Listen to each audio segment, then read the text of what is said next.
Welcome to CCBTV, the podcast factory. Before I begin the first episode of CHC, the Chris Henson Conversation, allow me a minute to thank the following people for making our podcasts possible. My wife and son for their undying love and belief in whatever I do. Noel Rodriguez for the super valuable iMac. Ben and John for entrusting your show to me. Leroy and Mel for contributing to a pair of Sennheiser headphones. Aaron and Pearl for contributing one of my Shure MV7 microphones. Clarence Edward for donating the all-important acoustic tiles. Jason Shahul for his selfless advice on all things that's audio engineering. Chris and Lena for the telescopic tripod, or else I'll have no center cam. William Lau and Karen Leong for the great reads. And all of you who are watching this right now, please continue to support us and subscribe, like, comment, and share. Plus hit that notification button for more of CCBTV's show offerings. And now, here's CHC's first episode. I hope you like it, and if you do, you know what to do. Timo wants to be a butcher, but I've got a better suggestion. What is that? SPH Radio. Move him to the morning. No, don't do that. Wait. Move him to the morning and call him, instead of bro on the go, call him the butcher. So that Class 95, there are two animals there, right? Oi, don't. Right, here we go. Ooh. Hi, everyone. It is so damn good to be back. This is my brand new show. It's called The Chris Henson Conversation. And after a year and a half, oh, Lord. And all this work, the show is finally on the road. And before we begin, and to introduce my guest for tonight, now you know it's nighttime, I need to tell you this. We've got probably the crispiest, the fluffiest vades in the land on this plate in my studio, and kindly sponsored by Gordon's Vades. Take a look-see. You can see the EDM right now, right, on the screen. Now, let me tell you something. You're going to be missing out on a lot if you don't go after these Vades. Thank you so much, Gordon's Vades. And now, back to the show.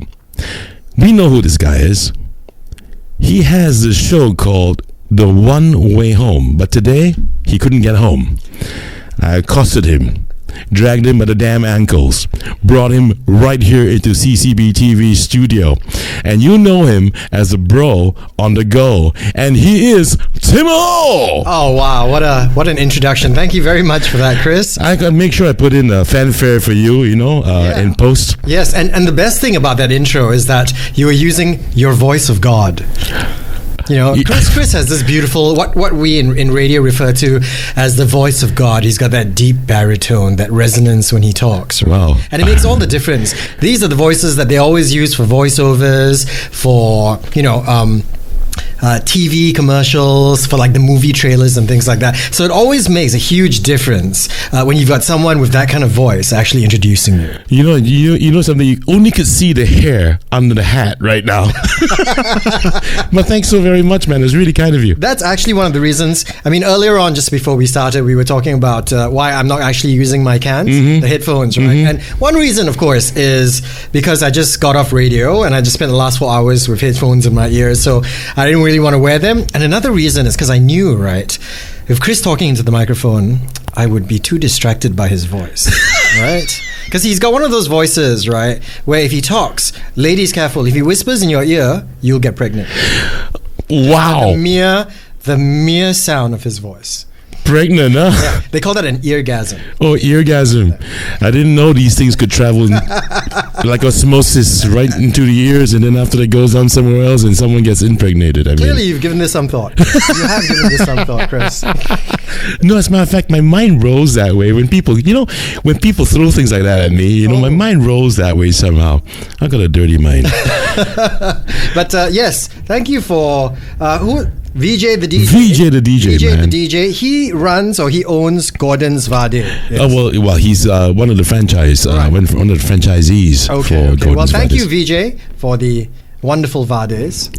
And the next time we should ask him to come here and play some free music. You know, so I have some accompaniment live when I have my guests on the show.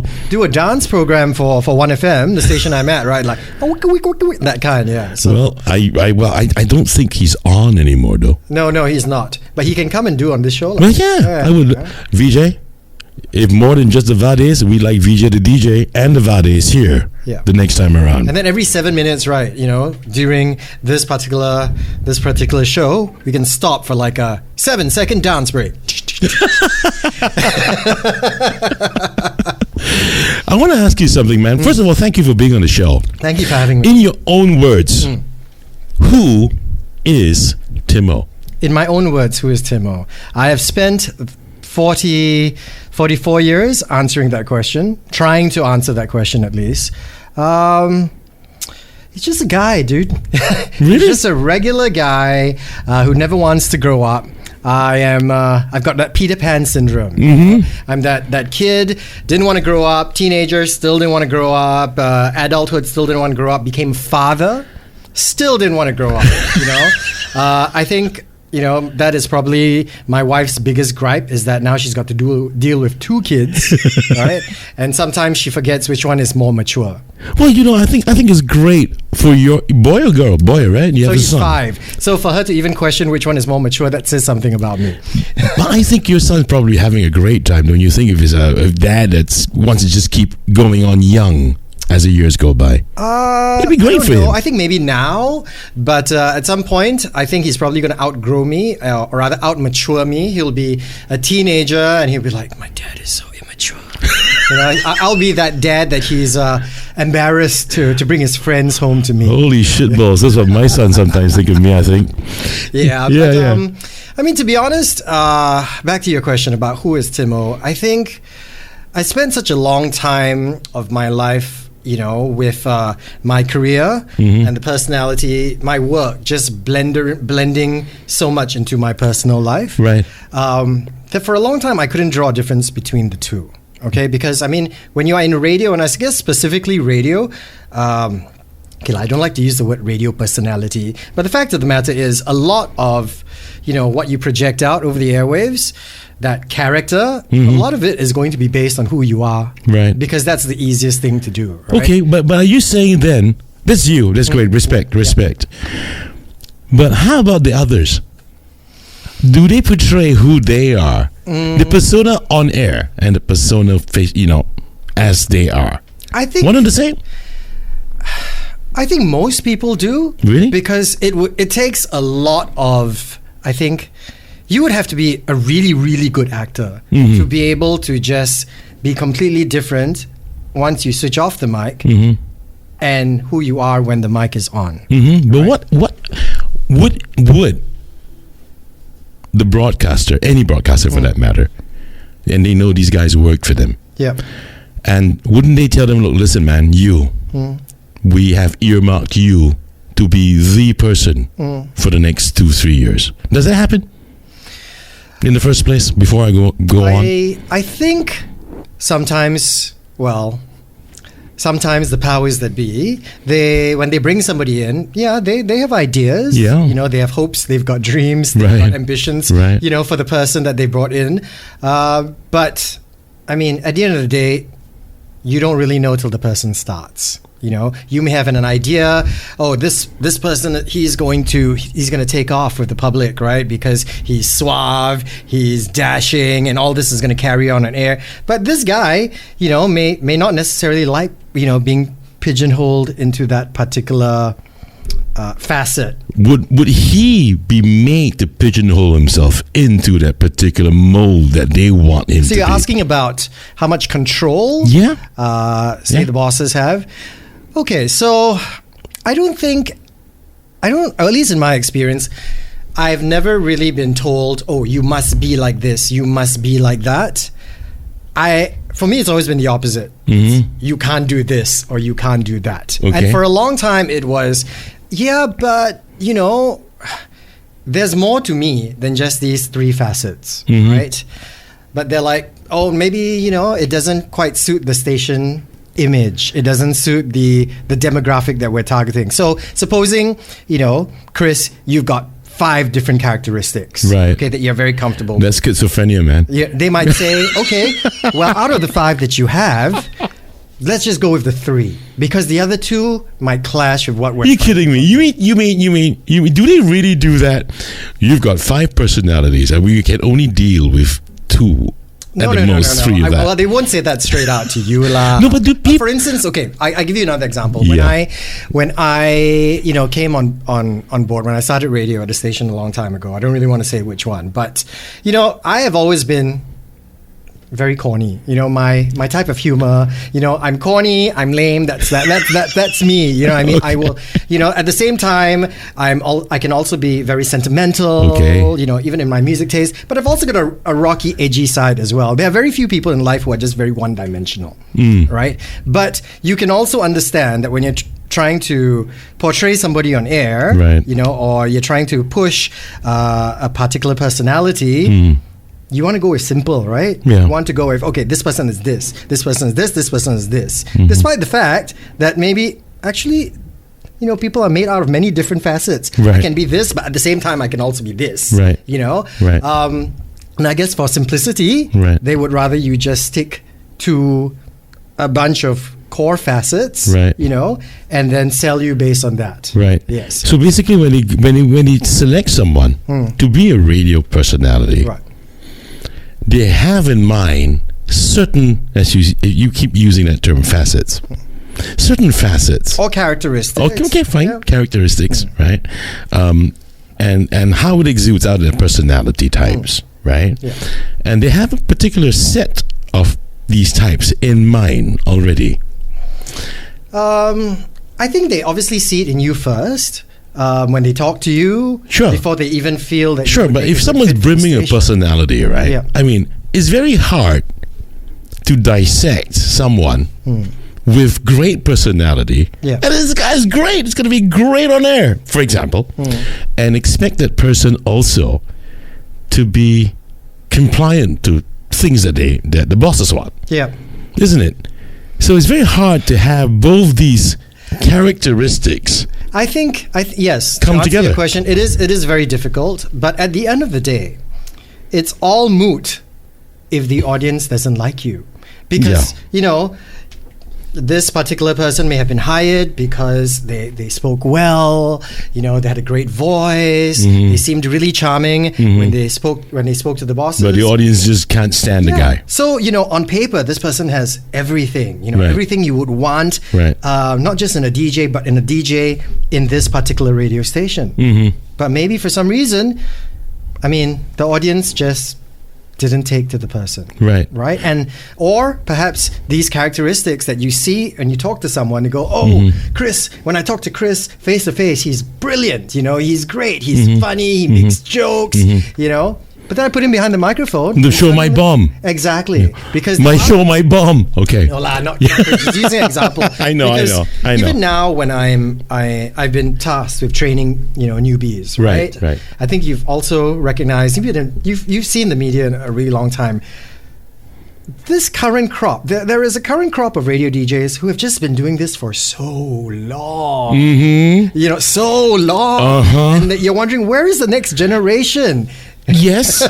Tell me. Yes. Yeah. So I think it's also a case of, it's not just because we're hanging on, and we don't want to leave. We love this so much. That's obviously one aspect of it. But I think it is also hard to find someone, the next generation. You know what I mean? For 2 reasons. One, maybe you find somebody who you think has all the skills, right? That's the first reason, okay? But then once you bring them on air, they realize, okay, whatever we thought about this person just isn't translating over the microphone. Okay. This person can talk great face to face, but the moment you take somebody away, and I'll go back to how I mentioned earlier on that I was training some people, right? And when I speak to them face to face, they're wonderful, But then I go, okay, I'm going to switch on the mic right now, deliver a talk set. Cannot. Because these people need to see someone. There are very few people who can just close their eyes envision somebody they're talking to, Yep. and then speak as Yeah. if they are talking and having a conversation. Yeah, I get the that. moment they cannot see the person and they cannot read reactions, they Right. cannot follow up. Right. Right. And essentially, that's what a radio talk set is. Right. It's having a conversation with someone, even if you don't physically hear them talking back. Well, then I dare say that, radio is going to have a real hard time now. You know why? Even harder. Why is that? I teach as well. Yes. Okay. And I have regular students. As a matter of fact, every week I'm teaching Yeah. classes. And over the past 7-8 years, someone we know well enough, someone that I worked closely with in this arena of teaching and training new MCs and new voice talents. And it's become more and more prevalent. Now, we're going to have a lot of people who are great, as you mentioned, face to face. Yep. And that's already something fantastic, something incredible in this day and age. The moment you get them behind a mic, that's it. Dead fish. Really. And I've encountered that time and time again. And you guys are going to have an even harder challenge, don't you think? No, absolutely. So I Yeah. mean, that's obviously one part of it. The second part of it is, I think a lot of people have these preconceived notions Yeah. of what coming into broadcasting is like, what being in radio is like. And then they come in and they realize, this takes a lot of commitment. This takes a lot of sacrifice. The biggest, this is age-old preconception, right? When people, or misconception, people think, that radio DJs, because your show is only 4 hours, that you only work 4 hours. No, it's true. They're like, wow, Tim, you got a great gig, you only work 4 hours a day. But they don't realize that it's not just I show up and I switch on the microphone and off the top of my head, I've got so much material. I mean, I'm sure there are some people who are geniuses who can do that. I am not one of them, okay? Everything that I say, there has to be a fair amount of thought or research into it. And once again, I will say there are some people who can do that. There are some people who try to do that and fail miserably. But for the most of us who take our profession seriously, we do put a lot of prep into our show, right? Whether or not it's just doing research, whether it's doing production, there is a lot of work that goes into putting together your radio show. And sometimes people, they come in and they're like, I see somebody just switches on the microphone and he talks, I can do that. And they see the amount of work that goes into it. They see the amount of sacrifice that goes into it. And then they're like, yeah, okay, maybe it's not for me. Right. Because radio, much like a lot of other things, when you start, like a hobby, like a passion, it takes time to grow in it. And if you're one of those who is into something instant validation, instant gratification, you come in and you think immediately, I'm going to get all the perks, I'm going to be a star, I'm going to make millions of dollars, then you're going to be sorely disappointed. Yes. How many hours of prep on average do you put in before the next shift? Curious. Okay, so I made a big mistake a couple of years ago, actually just before I joined SPH. I decided I was going to have my own setup at home. Oh, sounds familiar. Yeah. Okay. I was going to have my own recording setup, right? Okay. So I got professional microphones. I got a proper digital audio workstation. Right. I acoustically treated one of the rooms in my Wow, house sounds so familiar. Yeah, so that I could actually record my show. And the reason why I say this is a mistake, Chris, is that when you are able to record stuff, you never switch off. You never switch off. I could be in bed, I could be watching TV, I could be watching Netflix, and suddenly, that's really funny. Yeah, I bet that I could turn this into a talk set.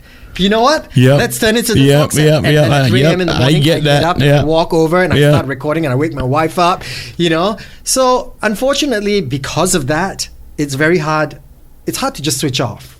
You know what I mean? Okay, but you love it, don't you? I do, but I also, as I've gotten older and I've got other, responsibilities and all that, sure, I want to be able to have time with my wife. I want to have time with my son. I want to be able to just switch off when I get home, do other things, because you need to rest your mind as well. You know, I'm not 22 anymore. Okay, let me get this right. Let me try to understand this.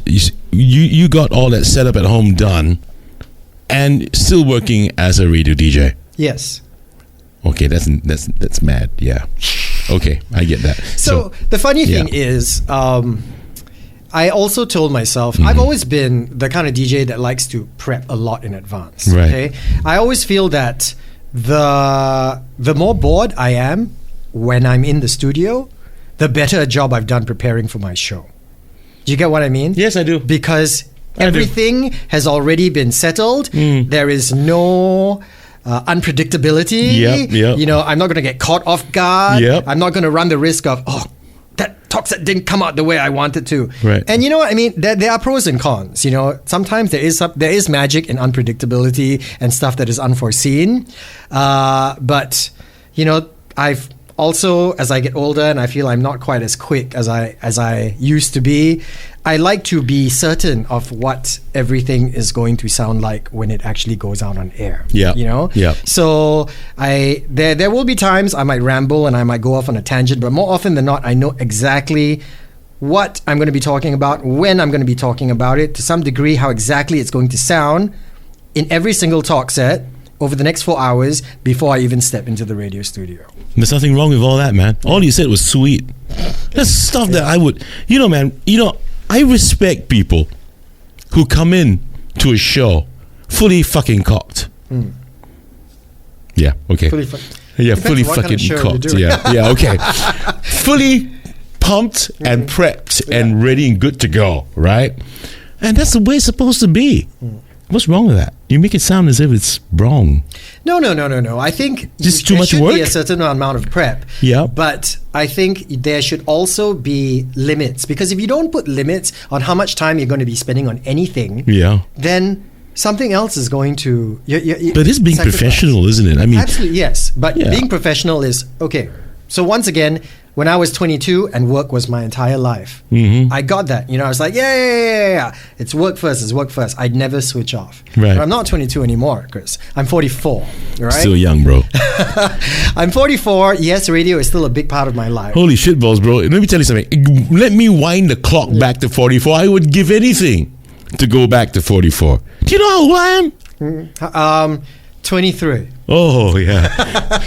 First he tells me about the voice of God, then he tells me about my age.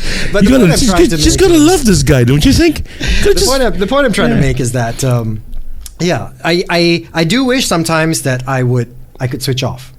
Yeah, I get that. I would be able to just leave work at home and come back, and if not to spend time with my wife, to spend time with my son, to also just work on other passions as well, right? I mean, on my podcast, I got a podcast as well, which I have just neglected for months. You're talking about the Hantu show? Yes, Radio Paranormal Singapore. Okay, because I've had no time to do all this. Right, yeah. I've been waiting to come on your show, man. Yes, it's been months. It will happen. And now we might as well just do it in your studio. Yeah, who knows?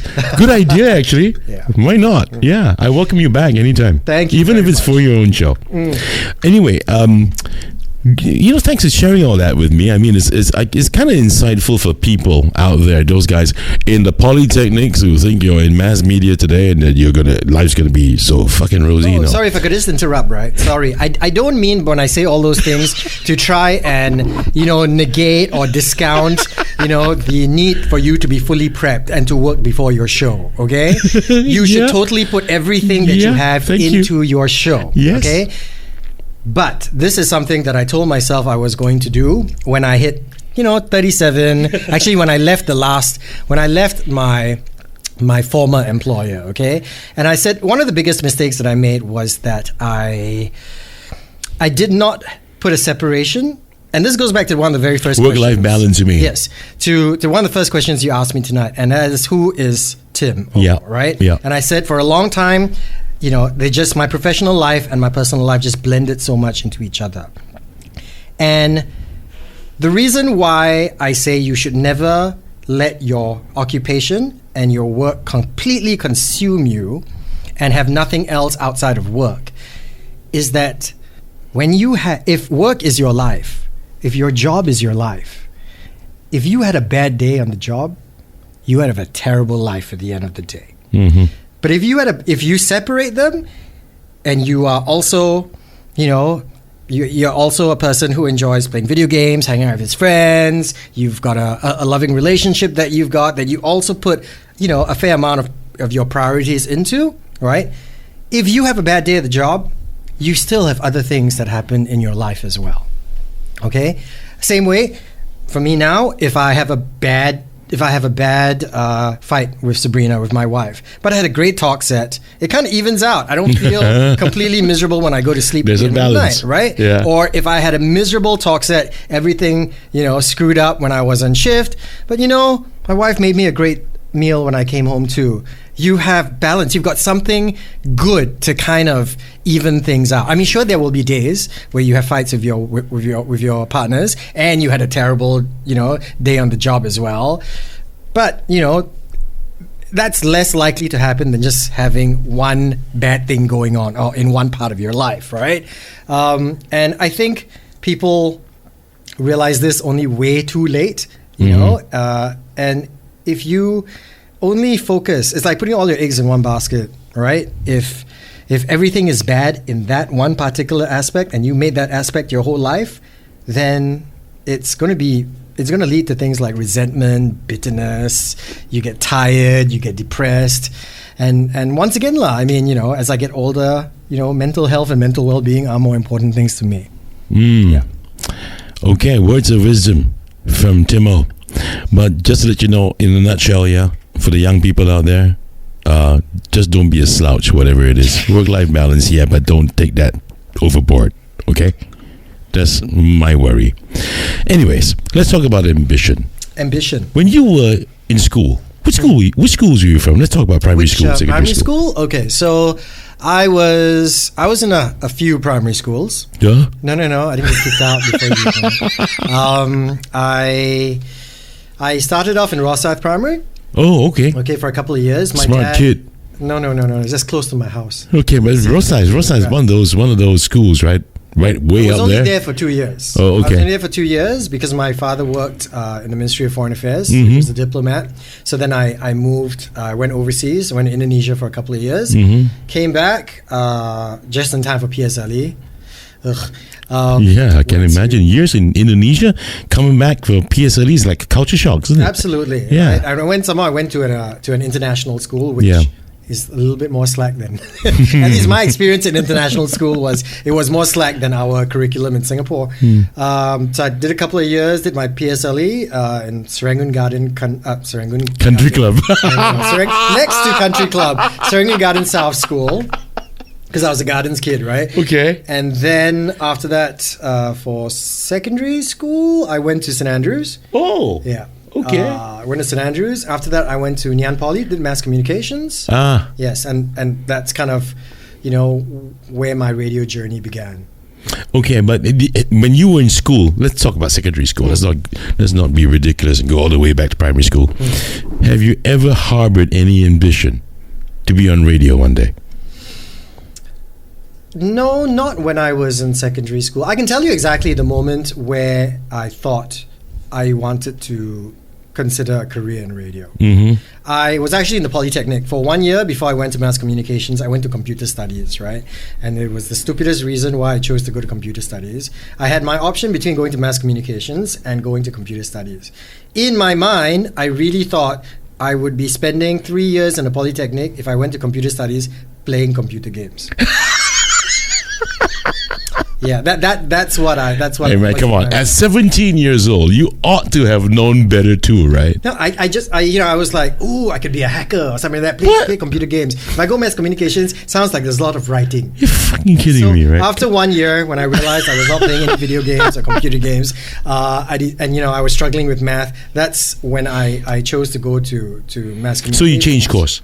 Yes, after a year. But it was during that time where I was listening to radio one day, and I can't even remember which radio DJ was on at the time, but I just thought, wow, this is a job. People get paid to do this. Mm-hmm. I feel like I could do this. Okay. Right? Yeah. And when I went to mass communications, I realized radio was a module that you could do, and from that point, I focused all my energies in learning as much as I could about radio and excelling in that subject, getting as many internships as I could, get as much experience as I could. And, so I did my internship in Class 95. I went for a radio training course at Radio Fusion. Oh, wow. Yeah. Wow. Then... With Juanita Melson back then. Yes, I think at that point, yeah. Chris Ho at the time was actually. Chris Ho and John Class. Yeah, John was there, yeah.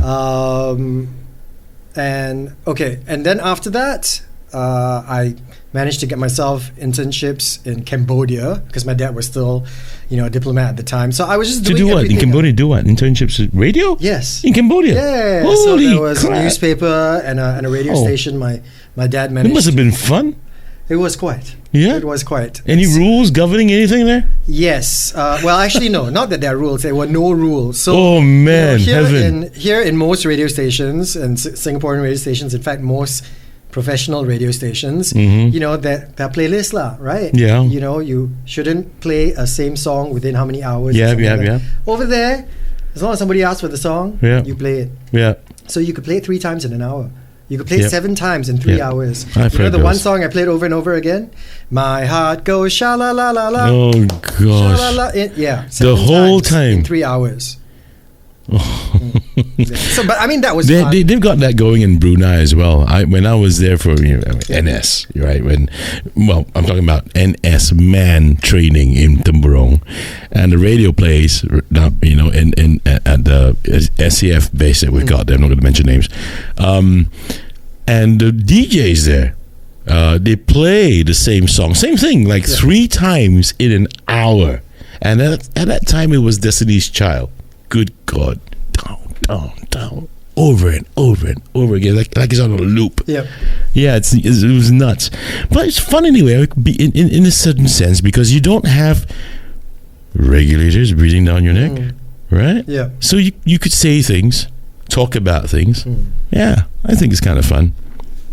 Okay, It is. And I think that's also why podcasting in general is also exploding, as much as it is, because anyone with a microphone can kind of do a show, right? Yep. And you're not handcuffed. You're not handcuffed, right? Yeah. You can talk about any topic you want. Well, I'd like to think you can talk about any topic you want, but I don't know how strict some regulators are, even in this country. Well, I was speaking for myself. I do tap on the brakes a little bit on certain things. Yeah. You won't find me talking about politics. Yeah. You won't find me talking about race, religion. Yeah. Race, well, it depends on the context, I mean, I'm ultra minority. Yeah. Not just minority. Vivian coined that term when I had him on my ultra minority. The other show. What does that mean? Well, he's Chindian. Yes. So he considers himself ultra minority, and I said actually it's kind of cool. Actually, I look at it the opposite. Really? I feel he should be a majority because he gets to enjoy both. That makes sense too. I mean, he's got yep. Yeah, I know what you mean, but for me, I'm of course I'm Eurasian. Yeah. Mom's Chinese, dad's Eurasian. But then again, if you take a look at the lineage, it's really a mishmash of a lot of things. So yeah, ultra minority. But I don't talk about frivolously on a whim where race is concerned. So I don't touch these areas. Yeah. To me, I just think what's the point? It's not going to be nice, Am I free in my language? Fuck yeah. I mean, why not, right? I think for those who are squeamish, don't watch. Yes. Don't watch the show if you can't take profanity. So what? I'm just being expressive. I'm not hurling it at anyone. So to me, it's great to express yourself, but naturally be disciplined enough and be cultured enough not to go too far. Yeah. Yeah. Well, I mean, as long as you have the maturity to know. Yeah, I mean, the reason why I asked you all those questions just now, I'm so glad you really volunteered a lot. So I hardly had to talk to you, which is great. Because there are people out there who are wondering, how, I mean, like you said, 4-hour shift. You've got such a great gig, man. 4-hour shift. I wish. But something, when you think about this, you're doing the evening drive time and the one-way home, and that's a shift from 4 to 8. And you're going to miss out on something that you can make extra bucks from, and that would be shows at night. Getting on stage to host an event. I've never been really fully entrenched in the whole MC scene. To be honest, I mean, when I got into radio, that's really all I wanted to do. Never really marketed myself out to do gigs and things like that. So actually, you'd be quite surprised to know I am not really all that experienced. I've done a fair amount of gigs, but nowhere close to what the average media radio DJ does. Okay, so that's the reason why you say Tim O is an ordinary guy. Why? Why is that? Because you only do radio and that's it. You don't go out there and do the gigs on stage and stuff like that. Also because, I mean, like you mentioned, having done EDT, evening drive time, for most of my career, yes, a lot of the gigs, that's something that I have never really gotten a chance to do. Because it happens during those hours. That's exactly what I'm saying. For example, if you got a morning slot, right, and then you have, your evenings free, for a couple of hours. You go out there, do a short gig for 3-4 hours, get paid good bucks. You're a celebrity, you get paid more than people like me. Sometimes I wonder about that. I wonder about that. Just because a celeb doesn't necessarily mean people like me can't do a show too, Oh no, I would hire Chris over at Timo any day. No. I'm not referring to you, man. I mean, generally speaking, it's true, really. Let me tell you the conundrum in that side of the world. Okay, or that side of the business. Oh, celebrity must be better than the other guy who's not a celebrity but who's been around. That's the reality. Really, I feel like it's the opposite these days. I mean, my impression, coming from the broadcast side of things, right? I feel most people would rather than go for anyone who is on radio or on a, who might even be considered anywhere close to a celebrity, they would probably avoid them. Why? Because they automatically assume these people are going to be more expensive.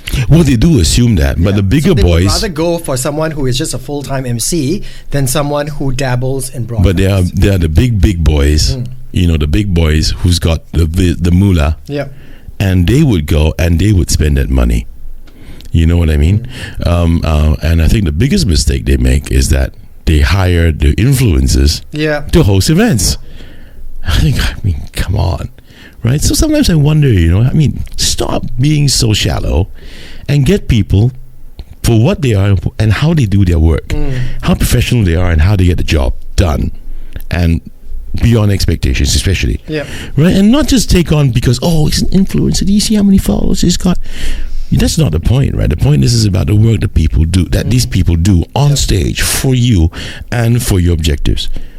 And I've been doing this for 37 years, really, and stage especially. And I've heard it all, man. Then there was a period where if you're not Pan-Asian, we're not taking you on. Yeah, is it still like that? I don't know about now though, because right now I really don't give a shit. If you want to pay me and if you can't afford to pay me, I'll do the show. But then again, it all depends on what kind of show. Right? But I don't really go out there marketing myself anymore like I used to for years. And I really don't know whether that's still prevalent today. When it comes to you got to be Pan-Asian looking, exotic, blah blah blah. There was a time it was really annoying. And I've had Pan-Asian people complaining to me about they're not Pan-Asian enough. Really? Yeah. Oh man. Plastic painted. Really. I mean, and it's so disgusting sometimes, man. Yeah, and what you said just now about, you're so right. You've married 8 years? Wow. You're putting I think you said 8 years just now. I got to count. Like 2014 to now is how many years? 9 years. 9 years, okay. And your boy is 5. Like me, my demographic's the same, right? Wife, me, but we've been married coming 22 years. Kids can be 14. And I made a promise because you know why? You're either a father or you're a dad. And I've always reminded myself that do not be a father, be a dad. Yeah. And I made a promise to myself and eventually to my son, who is old enough to understand, that every single day, Daddy will drive you to nursery, then kindergarten, throughout the 6 years in primary, up till today. He doesn't need me, of course, to send him to school or pick him up. But those are moments, especially if you're a son, when you have a son, dads ought to have that drive time. Oh, believe me, fun. We talk football in the car drives. We'll see. You know? I mean, as in, we'll see when he goes to school whether or not I'm still doing drive time. No, but then you think about it. If you're still doing drive time, in the mornings you can send him to school. Bro, I'm not a morning person. I would like to be sleeping in the morning. Oh, It's already. let me tell you something, grumpy, man. Right? Because he's waking me up in the morning at 7 in the morning, and I only slept at 3 a.m. in the morning. Dude, kiss that goodbye, because you better end up being a morning person. Yeah. I was hardly a morning person too, but when the kid got old enough for mainstream school, make yourself one. Get yourself to be one. Be a morning person. And you know what? You'll love it. I wake up at 5:30 every morning, every day, weekdays, to send my kid to school. Yeah. You know, and I think that's one of the best moments you can have. From one dad to another dad, man. No. I mean, what you say makes a lot of sense. And here's one of the reasons why I have always, this is the excuse I've always given when people go, why don't you wake up early in the morning? And a big part of it is because of my show. Yeah. I use my work as the excuse, right? Yeah. Because I always say that I need to be at my most awake when I go on into the studio, all right? So, I mean, for the average person who goes to work maybe from 9 to 6, at what time of their day are they going to be mentally the sharpest? Yep. Probably Optimal. Optimal, probably maybe about 11 o'clock. I would think. What time would you say would be the optimal time? Before lunch, after lunch? You're right. About 11:30. Probably about 11. Then after you go for lunch, come back from lunch, you feel like nodding off about 2 o'clock. Yes. About 4 o'clock, you start looking at your watch and go, fuck that, I want to go home. Yeah. Okay. So basically, if 11 o'clock in a 9 to 5 day is optimal, 4 p.m. when I start my show has to be my 11 a.m., right? Yeah. Which means, to be honest, if you want to do the math, right? Yeah. I should only be waking up at lunchtime. Unfortunately, we know that's not going to happen because we still have meetings and things like that. Yeah. You know, but you know, that is one of my biggest fears. And I'm not one of those who, I can wake up at 7 a.m. and then I'll take a quick nap at 11 o'clock. No. Yeah. It'll not happen, right? Yeah, you're right. Anyway, I mean, then again, it's just my little bit of,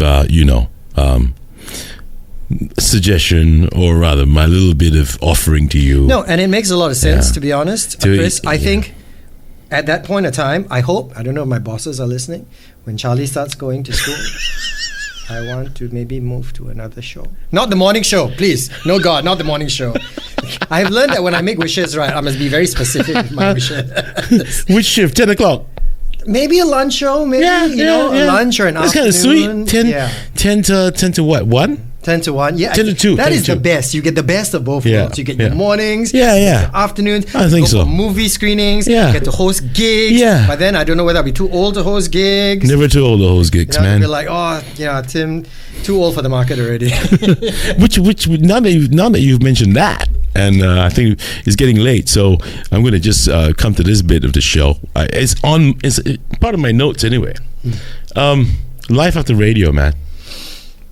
You have plans for life after radio? Are you asking me if I have a plan B? Are you asking me if I have I'm asking you whether or not to do? Well, no, I'm not even asking about that though. I'm just asking, is there going to be a time that you will leave radio? Sometimes people have to make a decision, right? You can't go on to 85. Uncle Brian recently just retired. Yeah. Right? Yeah. Respect to the man. Yeah. And what's Tim O's plan? I don't know. The funny thing is, I have considered leaving radio multiple times. Really? Okay, so I Okay, Timo is the village bicycle of radio. Okay, he has been everywhere.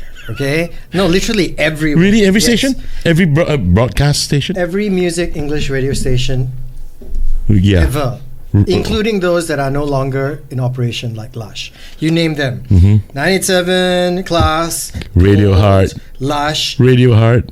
No way, right? Well, 91.3. Oh yeah, that's it. Right? Yeah. Some of them multiple times. Right? I have multiple stints at each radio station. I've even done symphony as well at one point. Yes. So I started at Power 98. So every English radio station, music station, I have been on. Right. So, and that means I've been to the 3 broadcasters in Singapore. So I started off at SPH. I started off at Safra Radio. Yeah, Safra. Then I went to MediaCorp, and then I went to, and then I'm now at SPH. SPH, yeah. Each time I've left a company, I left with no job at somewhere else. Wow. All right. So yes, each time I've left, people are like, "Oh, well, why would you leave?" You know, unless you've got a place in mind, but. For some reason or not, I just didn't, right? Whether it was to go away to study, whether it's because I just needed a break. And each time you leave, you have to be very, very aware, right? And you have to be very, very conscious of the possibility that the moment you leave, you may not come back. Right. For the plain and simple reason where, as much as we would love to think we're the best DJs and everybody wants us, it's limited spaces in Singapore. Right. This is a job that a lot of people want to do. Yep. And there are limited spots. Yeah, when the shows have been taken up, there's a guy already, anchoring the show or fronting the show. Right. You're just not going to have a spot. Absolutely. You could be one of the best DJs, but just no openings, right? Yep. So each time I have left a company, I've had to do so knowing that this really could be the last time. Ballsy, man. Yes. Oh, thank you. Some might say stupid. No, I won't say stupid. I will say ballsy. Because I tell you, when you're entrenched in a place, it's so hard to leave. And then when you left these stations, that was before you got married? No. So, when I left Safra Radio, when I left Power 98, I left to study. Okay. So I had that was my push, because at that time I had already graduated from the Polytechnic. I got my diploma, and if you are going to do a degree, a related degree, you usually get some exemptions, right? Credit transfers. Right. But at the time, I don't know if it still applies, you have 5 years. Okay. Meaning if you want to take advantage of your exemptions, you need to, within 5 years, take your degree. And my 5 years was running out. So I knew, okay, I need to leave, I need to go and get my degree. Right. So that's when I left Power. Right? And I knew I could leave Power and may not be able to come back. Right. There may not be a position. Right. Eventually, when I came back from school, I joined MediaCorp, where I was for 12 years. And I went through all the different radio stations and all that. And I got married. I met my wife while I was at MediaCorp. She was Channel News Asia presenter at the time. But, when I decided I was going to leave back in 2016 or 2017, it's not like I had a job waiting for me at SPH, but at that point I knew I had to leave, and I did. And each time I have left, there's always been okay, what are you going to do? And it's not for lack of trying. I have sent out resumes, considered doing other things, but for some reason or other, I always find myself coming back to radio. I don't know if it's because it feels nice. So you had no job No. in between at all? Working for any company, any business? No. I mean, I did some freelance stuff, right? Freelance writing, copywriting stuff, but no. Wow, job. ballsy. Being a radio DJ is the only full-time job I've ever had in my life. Yeah. So does this mean that there will not be a day that Timo will actually call it a day completely from radio?